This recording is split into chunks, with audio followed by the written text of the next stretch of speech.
Congregation, you may be seated, and I'll ask pastor's helpers to come on down.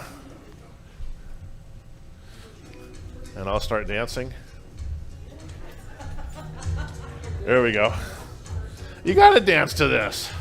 This is my interpretation of liturgical dance. Okay, here we go. All right. Also buying time for our choir ladies to get down here.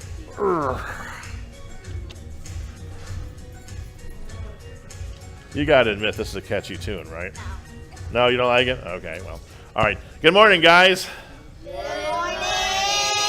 That sounded beautiful, and I'm glad you guys are here today. I'm going to throw something slightly weird, bizarre, unusual, and esoteric at you. If you were to buy a human being, how much do you think it would cost? Sounds pretty dark, doesn't it? Yet you guys are old enough for this. How much would it cost to buy a human being? Like if I were to sell you, how much money could I get for you? Or what would it take? What if I took you to an orphanage? No, well, I don't know. I guess it would depend on how much they pay. But how much, if we were to buy a servant, we'll use the word servant other than slave. Doesn't it make it sound a little bit more gentle? If we were to buy a slave, good shepherd, maybe someone to help with the gardening or do things like that, how much do you think it would cost? The last person I know of who was actually sold as a slave in Florida was sold to a tomato picker who was picking tomatoes for Publix. This is how it became news. Publix had nothing to do with this, but the people who were supplying the tomatoes had something to do with this. He was sold for $500. He was an immigrant from Mexico, and he was sold to this particular firm for $500. That's the cost of somebody who's going to pick tomatoes for you, is $500. Is it hard to believe that people can be bought and sold today? Because that is the truth. This is why, especially you ladies, we want you to follow safety precautions, because there's still kidnappings and there's still people being sold into slavery.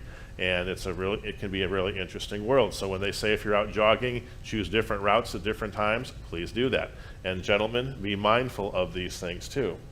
Slavery is real and it is still a part of this world. And the thing is, we are all going to be owned by somebody, legally or illegally. That's the reality of being a human being. Now, you can be owned by the devil, the world, and your own sinful flesh. You can be owned by people in this world if you somehow fall into the misfortune letting that happen. But you know what? You are already owned by someone else who paid a very steep price for you. You know who owns you? Jesus, absolutely. Now, he did not pay $500 for you. He did not even use gold or silver. That would have been the easy way to do this. You know how he paid for you? He bought you with his holy, precious blood and with his innocent suffering and death. He purchased you not from slave traders from over the border, but from the devil himself and from sin and death, that you could be his own child and serve him in everlasting righteousness, innocence, and blessedness.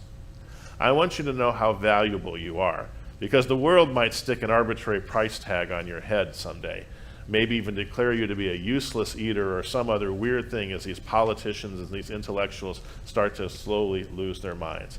But Jesus paid for you. He died for you, that you could be his own and live with him forever. Do you think you can remember that the rest of your lives?